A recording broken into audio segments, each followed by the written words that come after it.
La génération de la Ronde, l'une des écoles les plus importantes de l'histoire de la littérature haïtienne, après l'école patriotique, voici peut-être le tournant de la littérature haïtienne.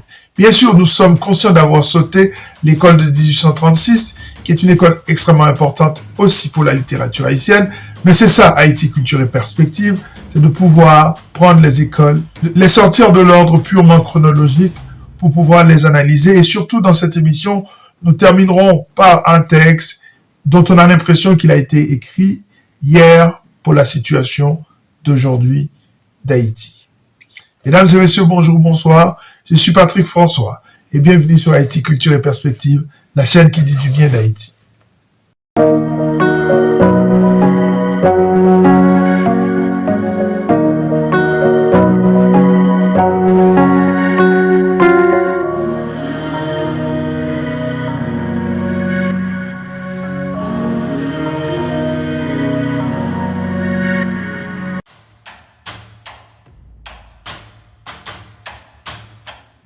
La génération de la Ronde coïncide avec la fin du premier siècle d'indépendance de la République d'Haïti.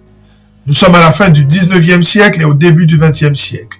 Et la société haïtienne est celle qui inconsciemment fait son bilan. Les luttes politiques et sociales dans le conflit larvé entre le Parti libéral et le Parti national sont une donnée concrète. L'instabilité politique et la violence sont à leur paroxysme. On enregistre une forte répression des différents régimes.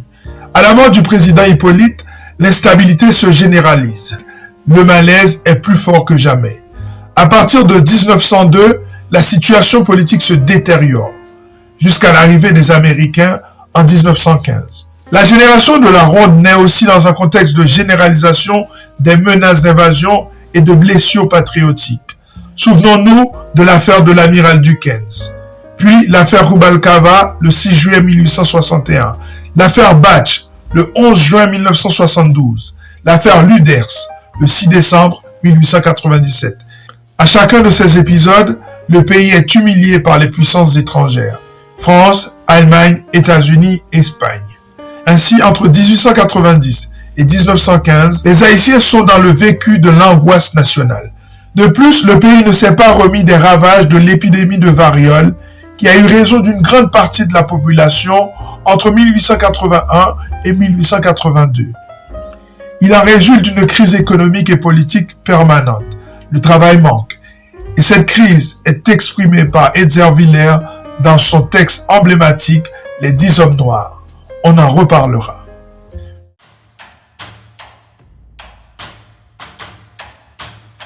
Si le mouvement littéraire s'appelle Génération de la Ronde, c'est grâce à la publication des revues littéraires et politiques. Non seulement La Ronde, publiée entre 1898 et 1915, revue fondée par Pétion Jérôme et Dantès Bellegarde, mais aussi Le Jeune Haïti, fondé en 1894 par Justin Lérisson.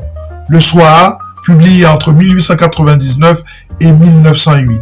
Haïti littéraire et social, entre 1905 et 1909. Mais Haïti politique et littéraire, entre 1909 et 1911. Haïti littéraire et scientifique, entre 1912 et 1913, ou encore L'Essor, publié en 1912. Ainsi, l'activité littéraire est florissante dans la République en crise.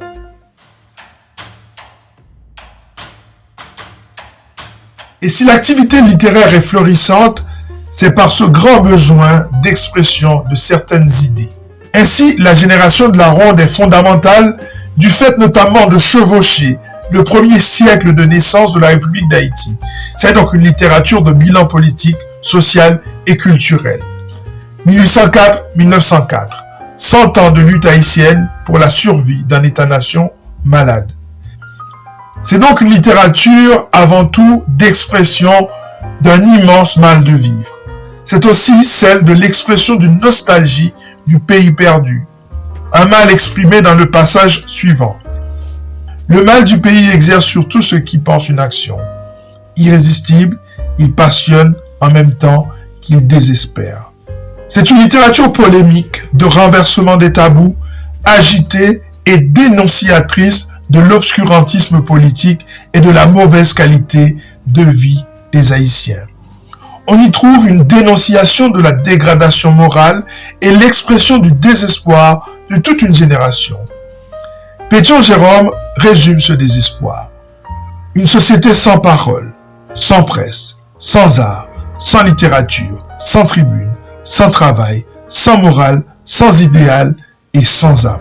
Ensuite, c'est une littérature qui bannit l'imitation étrangère, comme l'école de 1836 avant elle. L'école de la Ronde est patriotique mais ne le dit pas. Elle s'ouvre à d'autres thèmes que seulement l'amour de la patrie. Elle explore notamment les thèmes métaphysiques, psychologiques et sociaux. Mais là encore, les critiques et les détracteurs ne la trouvent pas assez authentique, ce qui ouvrira le champ à l'émergence de l'indigénisme pendant l'occupation américaine. Enfin, compte tenu de tous ces constats, la littérature générée par la génération de la Ronde est celle du pessimisme de cette génération. Windsor Bellegarde exprime parfaitement l'idée de la littérature de l'époque dans la revue La Jeune Haïti. Qui sommes-nous? De modestes ouvriers de la pensée. Ce que nous voulons? Jeter les bases d'une littérature essentiellement nationale, épurer les goûts et les mœurs, propager les idées, en un mot, préparer une Haïti nouvelle.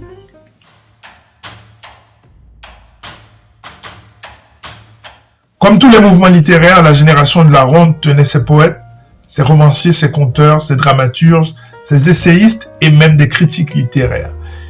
Retenons comme l'un des chefs de file de la génération de la Ronde, Georges Sylvain. On lui doit des fables, Cric-Crac ou encore Confidence et Mélancolie, en 1901. On lui doit également une anthologie des poètes et prosateurs d'Haïti en 1904. Immense figure vraiment de cette école.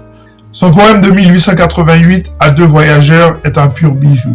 Et que dire de Ode à la délivrance? On en reparlera. Parlons à présent d'Edmond Laforêt. On doit à cet autre poète jérémien, cousin d'Edzerviller, les poèmes mélancoliques en 1901, L'Évolution en 1902, Sonnet, Médaillon en 1909 ou encore Cendre et Flamme en 1912. Laforêt est un écrivain et critique littéraire fondamental de cette école. La génération de la Ronde doit à Damoclès Vieux, homme de la fonction publique et ministre de l'instruction publique dans le gouvernement d'Eugène Roy, une contribution littéraire non négligeable, à savoir des contes et des recueils comme L'Aile captive en 1912 et Dernière floraison à titre posthume en 1948. On doit à Justin Lérisson deux grands romans de l'époque, La famille des petites cailles en 1905 et Zoun chez Sanénen en 1906. Frédéric Masselin contribue à cette école à raison de romans, de nouvelles, de recueils, d'autobiographies, de livres d'histoire et même d'ouvrages d'économie politique. Pensez par exemple à son grand roman La vengeance de Mama, publié en 1902. Il ne faut pas non plus oublier la contribution de Fernand Hibert et ses nombreux romans. Sénat en 1905, Les Thésards en 1907, Romulus en 1908 ou encore Simulacre en 1923. Et que dire d'Edzerviller? Nous retenons son poème Les 10 hommes noirs qui marque le malaise de toute une génération. Enfin, il faut encore citer Pétion Jérôme, le chef de file du mouvement, Charles Moravia, Duraciné Vaval, Ida Faubert, Dantès Bellegarde, Félix Magloire, Seymour Pradel ou encore Antoine Innocent. Mais revenons à Georges Sylvain et son texte Ode à la délivrance.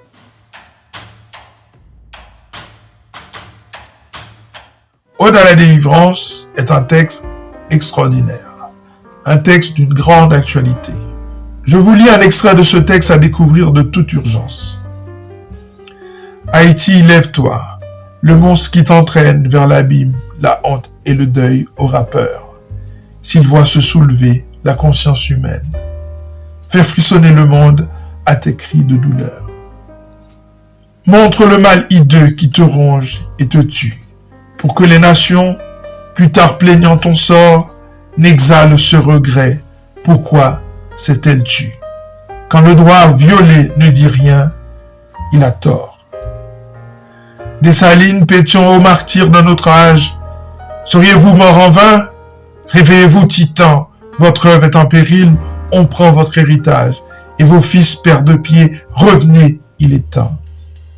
Venez, pour que partout rayonne votre flamme, pour que Dieu dise enfin, ils sont assez punis. Pour qu'autour des drapeaux fraternisent les âmes, pour que l'on soit plus fort, en étant plus unis. Haïti d'un passé glorieux, toujours fier.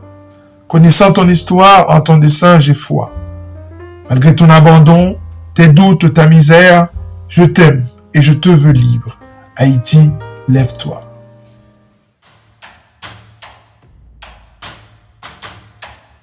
L'histoire d'Haïti est un éternel recommencement. N'avez-vous pas l'impression que ce texte a été écrit hier matin? C'est donc cela Haïti, une lutte sans fin. Je vous laisse méditer cette réalité. Voilà, ça est terminé pour cette émission consacrée à la génération de la Ronde, l'un des courants littéraires les plus importants de l'histoire de la littérature haïtienne. J'espère que vous avez appris quelque chose et que ça vous a donné l'envie de vous replonger dans ces textes qui sont d'une grande actualité. À très bientôt sur Haïti Culture et Perspective pour une nouvelle émission consacrée à la culture haïtienne. Prenez soin de vous, à très bientôt. Ciao.